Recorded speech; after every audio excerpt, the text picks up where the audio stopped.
And now it's time for a preview of an upcoming game by Tom Vasel. Today I'm doing a preview on Fallen City of Karez. Now this is a game that's not in production right now. It's currently on Kickstarter, but we wanted to give you a chance to look at how the game plays so you can make a decision on whether you like to kickstart it or not. Fallen City of Karez is you're starting basically not with a city, but you're starting with a village. And you and your different people who run different parts of the village are trying to gain the most glory, to get the most points in this game. And you're going to do so by all working together to turn the village into a town and then into a city. If you don't turn it into a city, then everybody will lose. However, as you're getting to a city, you're going to be doing it different ways. You're going to get points through different means. Let me show you a little bit of how the game works, and I'll be back. As with all my previews, I'd like to point out that the artwork is not final in this game or the components. This one more so than not. In fact, you're going to see there's lots of clip art and things that are used. But I do have a few examples of what the final artwork will look like. So let's take a look at those before we start. There's an example of a hero, an example of an enemy, an example of a guild card, an example of a building. And they look really nice. That's what the final artwork's going to look like. So try to imagine that as we look at the game. Okay, now, the way the game is going to work is each person is going to be a certain guild. The point of this game is to become the mayor of the city to win. And you're going to get one of these guilds. And you see that there's 5 different guilds here, and there's a couple things. At the beginning of the game, each person is going to take one of their tokens, and like for example, you'll see the heroic guild goes 5th, so I'll put that in the 5th spot up here on the board to show turn order. So there's that, but you can also see what they start with. Each of them starts with a different building. The Builders Guild starts with a blacksmith. They start with a marketplace, tavern, inn, wishing well. They start with a certain amount of monsters in their hand. They start with a certain amount of gold. Those are the yellow cubes. And they start with a certain amount of heroes, these cards. And they also have a different victory condition at the end of the game. Well, some of them do. Like, for example, at the end of the game, the traders can turn in 3 gold for a victory point. The Builders Guild gets an extra victory point for every building. The Heroic Guild can turn in 2 blue cubes, Valor cubes for a victory point. And the Arcane Guild gets a victory point for every 2 red cubes in town, which means the town's not doing so hot, really. Now, I mentioned that some of these guys get heroes, so let's take a look at a couple heroes. Here's a few heroes right below that I put out. We have a rogue, a Templar, and a cleric. The number in red in the upper corner is how many dice they roll when they attack. The number here is how many items they can hold. These white dice show how many hit points they have. For example, this cleric here has 3 hit points, and the way to hit him, the enemies are going to need to roll 2 5s and a 6. And then underneath that, there might be special abilities. You'll see here that the rogue always has a 3 red die that they roll besides their 1 die, that's whatever it is that you roll. And they have a defensive die that they can roll, while the cleric has a +5. I guess this would be a good time to explain combat. As the game progresses, you're going to be fighting different monsters. And so let's say this is my party and I fight an orc here. Okay, so we'll take a look at this orc. This orc is going to roll 1 white attack die. He has 2 hit points. So my rogue automatically does a 3 red damage. And we'll see that one of the orc's hit points is a 3. So I will find a token that matches that, and I'll have these tokens available, and so I've already got that one. I don't need to worry about it. And then the rogue also rolls a red die. And because the rogue has an attack first, that would happen before anything else. Now the rogue here rolled a 5, which is a miss. So now the Templar attacks, and the Templar rolls 3 red dice, and I rolled a 2 and 2 3s, so the Templar's missed. And now the cleric rolls his 2 red dice, and he rolled a 3 and a 1. So everyone's missed the orc. The orc now rolls a single white die and rolls a 4, which hits the rogue. However, the rogue has a defensive die that they can roll, and if they would roll the 4, they would have blocked that. And basically, you'll keep going until you kill all the monsters or different things that you have. When you go to a dungeon, and let's take a look at this dungeon here, real close up on the runes here, you'll see that you're going to fight 3 monsters there. You're going to fight 1 humanoid monster, you're going to fight 1 beast monster, and you're going to fight 1 undead monster. And if you succeed, you'll get 2 valor cubes, and you get 2 treasure rolls. Sometimes, and there's different kinds of monster cards that you will encounter. You can see that there is undead, there are humanoids, there are beasts, there are mega monsters, and then there are traps. Traps, you don't actually fight them, you just roll the dice and take the hits as you fight them. Humanoid monsters might be an orc, beast monster, here's a chimera, the undead monster is a skeleton, and these mega monsters here, we see a titan that you'll have to fight. And so those are the different monsters. There's all different sorts in each of the piles. Now, the game is going to progress around in the middle here. You have a bunch of ordinary townspeople and you have heroes. And as the game progresses, depending on the threat level of the town, more heroes will show up. If the threat level is high, if the threat level is low, more townspeople will show up. And you want more townspeople to show up because the more townspeople to show up, the town will turn into, the village will turn into a town and then into a city. And if you don't turn it into a city by turn 10, and you're keeping track of the turns by turn 8, you keep track of the turns, then the game is over and everybody loses. So what do you do on your turn? Well, each person starts with a building. So for example, here is a tavern building that the one guild starts with, the public guild.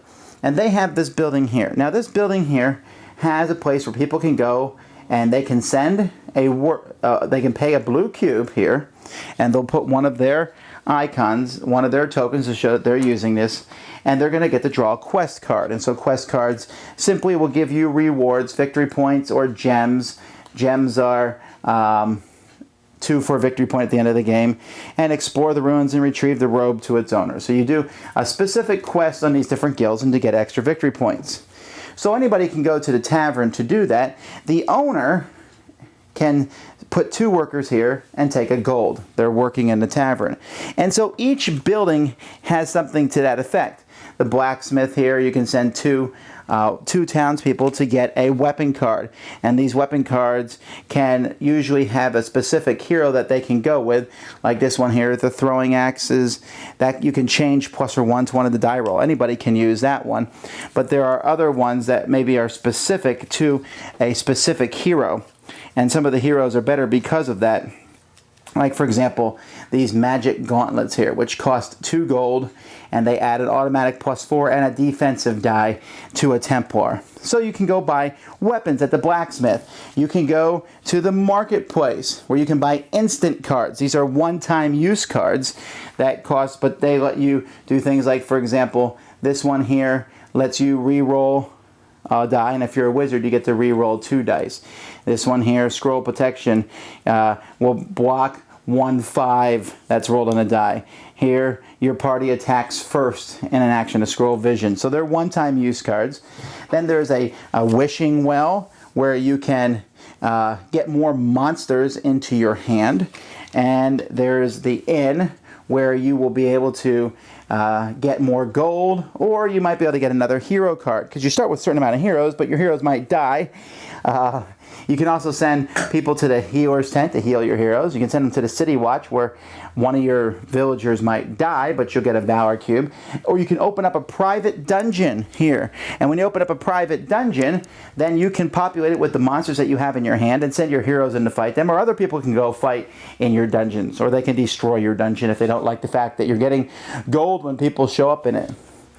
So another thing you can do as the game progresses is once the city becomes a town, there are other buildings that you can buy, like this cemetery, the storyteller, the barracks. You can buy these buildings and put them in town that people can use. And again, a lot of these buildings have something that everybody can use, but they also might have a special ability that only the owner can use.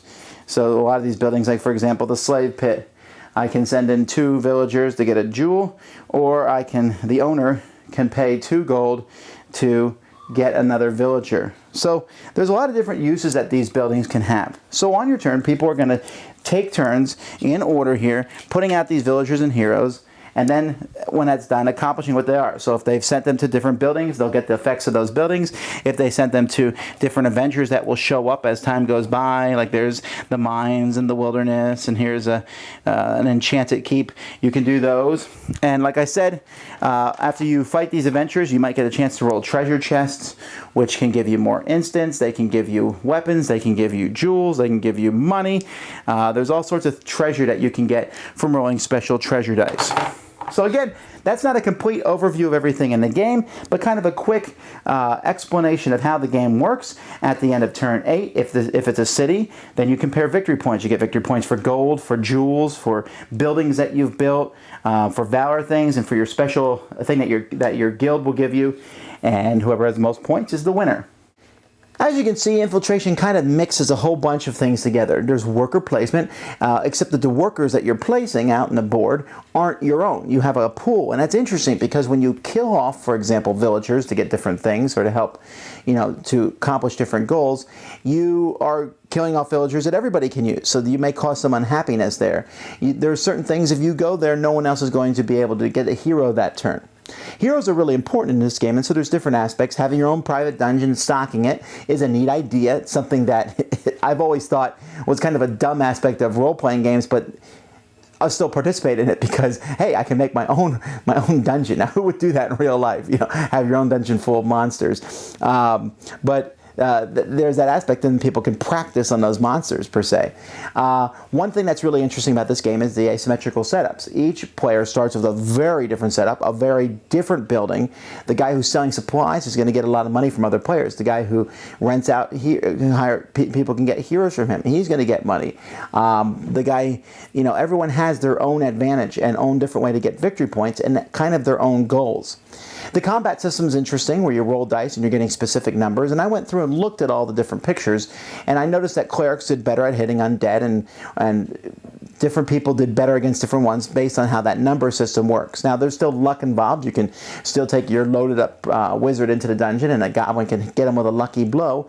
But it is interesting, and there's a lot of back and forth. So it's kind of like a worker placement game mixed with a mild dungeon crawl, because it's not that complicated. You're just turning over cards. In some ways, it reminded me a bit of Dungeon Lords, except that you're on the opposite side now. The dungeon's set up and you're going through it. And so if any of that interests you, if you look at that, remember what I told you, all the artwork on those cards and things is being redone. The new artwork looks really good. And they're still tweaking some of the rules, and he's taking a lot of feedback from players. Had a chance to talk to the designer for a while about this one. But if you're interested in kickstarting the Fallen City of Karez, just click the link. We're going to show it to you in just a moment, and you can get on board with this game.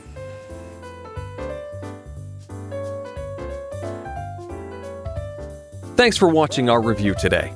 For more information about board games, as well as the #1 board game audio podcast, check out Dicetower.com for reviews, interviews, and more. I'm Eric Summerer, and you've been watching The Dice Tower.